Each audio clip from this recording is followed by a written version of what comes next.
나와라. 나와라. 아스 급하지않지디. 빠지르게, 너 빠지르게 하요. 너 빠지르게.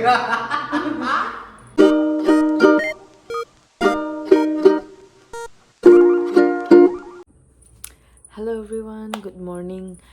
Nasidi ningol chakouba numini. Aina akoigi ningol ama chakouba. Akoigi ningol haidi laijane abako. Laija se aina chakouini. Ado aina budi han high grade phone tawraga. Nang nang su high nasido oina lawana. Hayeng si tawbai wane bado hayeng tawra nasi ona tawthoni. Nasi se date 5 ne bako nasi ona tawrani kai ginaidi sum lap khadi khra nuai dena excited to oira roi jam aduna ngasi ona tawrani rang akhoi nga leidana khodana loi lore mama hoina ado aidi hoji chatri aba hoji phawa khamba ai se kai denom chatlu ba thinge ba lak pado ado somda inaun biga chichi ga na thong khre naun pi che dei ba je ka di kanai mayam ado moina chak thong bi khre chak thong ana lore ai chatlaga khali hinjang ama khatang thong ni atai di moina loi thonga lore laija su na hak lera di thokla ni ko aduna ai su hoji yang loi shalaga chaturabani thienge matam si so ado chatlagi ka mayam ada yoraga akhoi se location se bobo hoi de tawdui ne ma khoi na tawaroi yumda mi gram le roi ba aduna khoi yumda tawaroi bobo khoi da tawgani aduna ai hoji yang na loi shalaga chatoini chasi lau mayam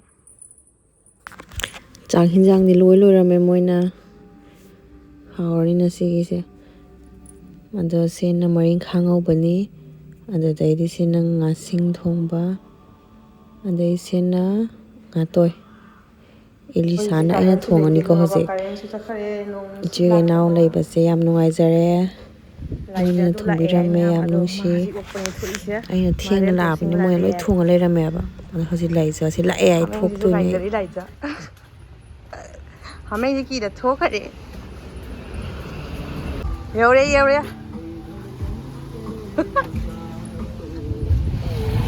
thola macam masih di lo itu na tat nung sih kenapa sih na kayak nune video sih slow motion da oin lerame aduna ai voice cover oina tawre adu mayam laisa se phajatre ngo pura mawana bini mali se ko phaja se leitre kari ko phaja no ai bo yam ngaure ko phaja manung sirba ado kai khong dei video je slow motion ore ka leram bai wan ai sakta ji ngune sire laija se ubda koi se champut man khre ba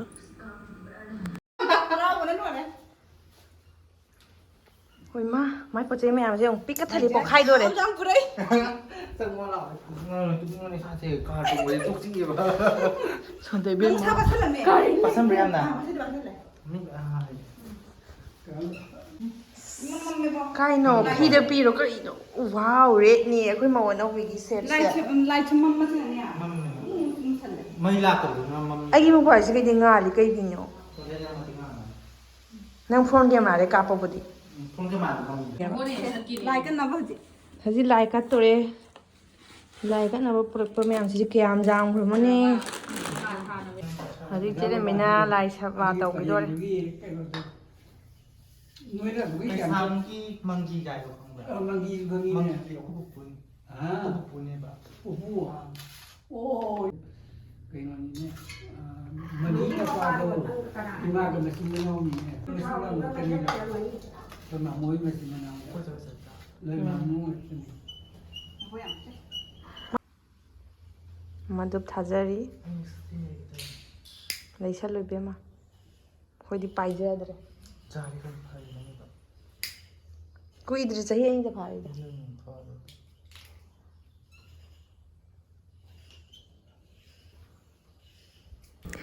Chilim bisu lai khom na loi dore aina lai jada nang su khoramo hairo ke ka por ai se kat na kona tawi sena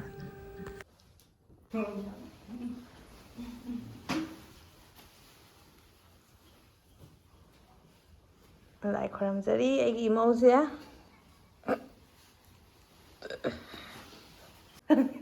통화. 하이트라고 시가요. 짬마스터 보러.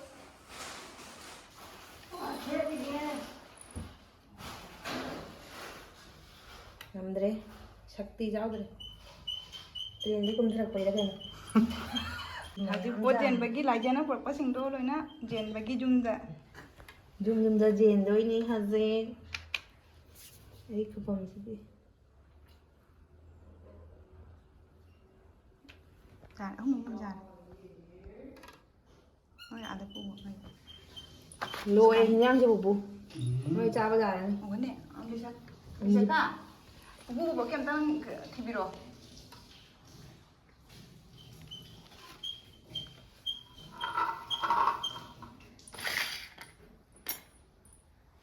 시리는 너는 어떤 동안에 보러는더라. 색깔 보여. 하이트로. 많이 많이지. Sudah. 당연히 기한다면 크리스나 브라부. 매ям 합게다. Jan jan. Jan nó phải làm gì? Jan đi jan jan. Sẽ quay jan. Tiêm tao làm chi rồi. Jan jan. 야래. 매양 합. 매ям 합이지 또 섹션에 미양 같은 거 해봐 두기니. 시계 듣고 온다 가지고. 그거 해 듣던 또 그거 리에스 맞죠. 하이, 시고야 자들. Jan jan. Sina lajana kurai ba sina khoi gi nai na. 아니 제가 더 대보지 하거든요. 지금 까이 듣고 봐고. 서리기 삼삼. Enggak. Punya tu lo tak. Acap. 그럼 지금 줌나 잘라가 틸로도이니. 그만 더 오이다. Wah. Laitre. 파자도. Kupa jase. Kupa jase. Ma lai je kupa jama. 아니노. 하지 프로모 타고는 타모. Aku ni lai je antar le. Kupa jama. 차를 이미 손에 Nó gọi puni na uhan de ina puni uhan de. 아 그래 이노 이거 한. Nak suha loi ra.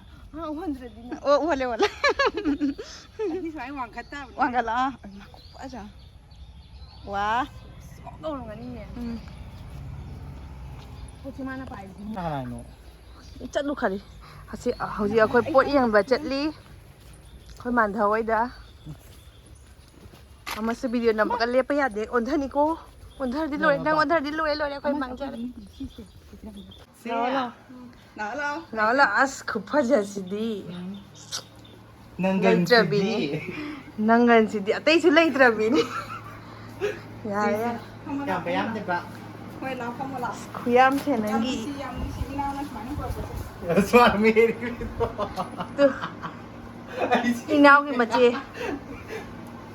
ꯃꯅꯝ ꯉꯥꯛꯇꯅꯤ ꯑꯩꯈꯣꯏꯁꯦ ꯃꯅꯝ ꯉꯥꯛꯇꯅꯤ 모던.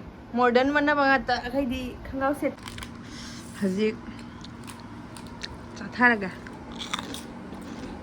ꯃꯥ ꯑꯗꯨꯗꯤ ꯇꯧꯔꯛꯀꯅꯨ ꯆꯥꯛ ꯊꯤꯗꯣꯡꯅ ꯂꯣꯏꯔꯦ ꯑꯩꯈꯣꯏ ꯆꯥꯔꯅꯤ ꯍꯧꯖꯤꯛ ꯃꯊꯦꯜꯁꯤꯗꯅ ꯐꯅ ꯌꯥꯝ ꯇꯧꯕ ꯉꯝꯖꯗ꯭ꯔꯤ ꯁꯥꯎꯕ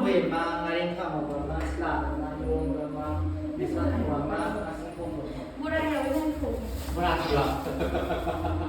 보라 레디메이드 ꯑꯩꯈꯣꯏ ꯆꯥꯕ ꯍꯧꯗꯣꯔꯦ ꯁꯤ ꯂꯩꯔꯦ ꯐꯖꯕꯤ ꯅꯪꯒꯤ ꯃꯊꯦꯜꯁꯦ ꯃꯥꯒꯤ ꯃꯊꯦꯜ ꯃꯌꯥꯝꯁꯦ ꯁꯤꯗ ꯂꯩꯔꯦ ꯐꯖꯕꯤꯅ ꯁꯤꯒ ꯐꯖꯕꯤꯒꯤ ꯃꯆꯦ ꯑꯃꯅ ꯁꯤꯗ ꯂꯩꯔꯦ ꯍꯧꯒꯠꯂꯣ ꯍꯧꯒꯠꯂꯣ ꯆꯥꯕ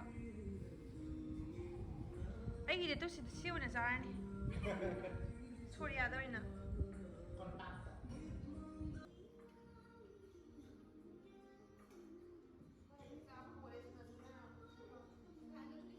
ꯍꯧꯖꯤꯛ ꯑꯩꯈꯣꯏ ꯆꯥꯛ ꯆꯥꯕꯁꯨ ꯍꯧꯒꯠꯂꯦ ꯃꯌꯥꯝ ꯍꯤꯟꯖꯥꯡꯁꯤꯁꯨ ꯌꯥꯝꯅ ꯍꯥꯎꯔꯦ ꯍꯥꯎꯇꯕ ꯑꯝꯇ ꯌꯥꯎꯗ꯭ꯔꯦ ꯂꯣꯏꯅꯃꯛ ꯍꯥꯎꯋꯦ 아야, 집불안 거래. 왜 너무 지금 자. 산다가 하나 바꿔가 하나 시암, 시암 가서 이 시암다. 콜라게라 이거. 남자로 미안해. 시용 산 하나냐 산 따라 무엇이래 시 하겠지 시 코로 시암 나이 안 나.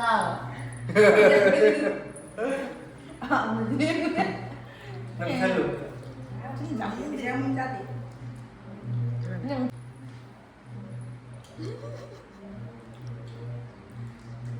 Kau drama lo ini.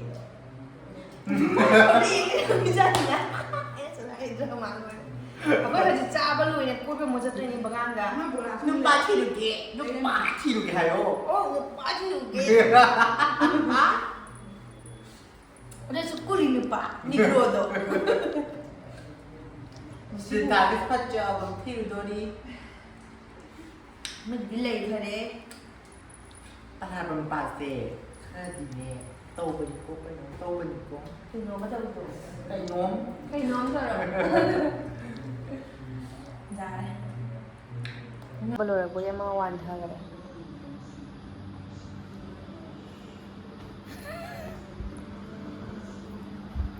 Ay, ngamjadre cha. Ha? May sige ba? Ay, ngamjadre yung mga one ka baga. Saan mo ko dito wini? Fazare yung biso na tingin mo. Hepet na mito na takay nga mo niya. Sila.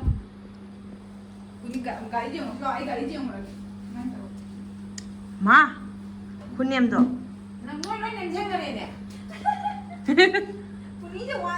Ini po. Ini am ton. Kayo kumakti ko ini am ton sa. Mucha ka pise phasa tro. Kasi, Luhungi ba dito sa phasa kare. La sida phamo la.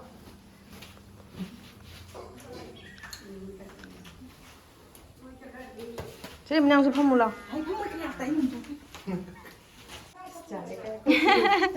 Sese. Kay laijake. Yam nungsina. Anh em phần rồi. Ma, hindi. May gima. Inaw sa ko inahingo ta. Piludori wali. Punigi di comedy. Hindi niya. Sina ko bu sina bire sina ije ani de. Yam de ko thau ba. As. Không được nhãn. Tàu bằng vui giờ rồi. Oi jara ke. Ojerege. Ano phazari ba. Ini bekta ko na ha pa si ko. Hindi ko na ha koi thausi. Kasi ka chitoi no. Teka ta imana flip to se haluke. Dada ka chitoi ra. Phare phare dada ka chapad phajana chalo dada si ki je ko phagini nangbu. Ai nang ut mai ko jada se. Sige tong jarani akal batte ki. Ngambani he ka chitoi ro. Mi bye. Bye dri tawra mudana. Sini phade bye. Chakho ba han gi ne ba se. Karong chaturi. Oto da tonga ga. Natja kaku. Karong da chaturi chaturi ba. Apne Manipuri sikhe na. Sikho. Doi na tunge. Mate. Dei mo to.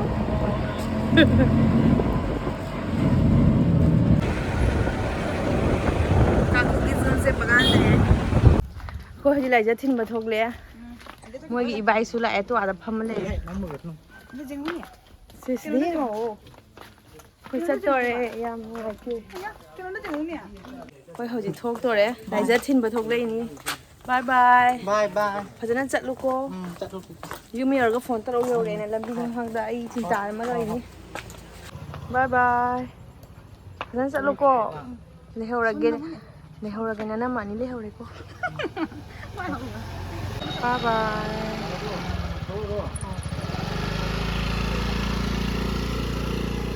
मी पुनमक चटना है हजिना बबोई नुधांगी तन hobby मोय चकचा दे नुधांग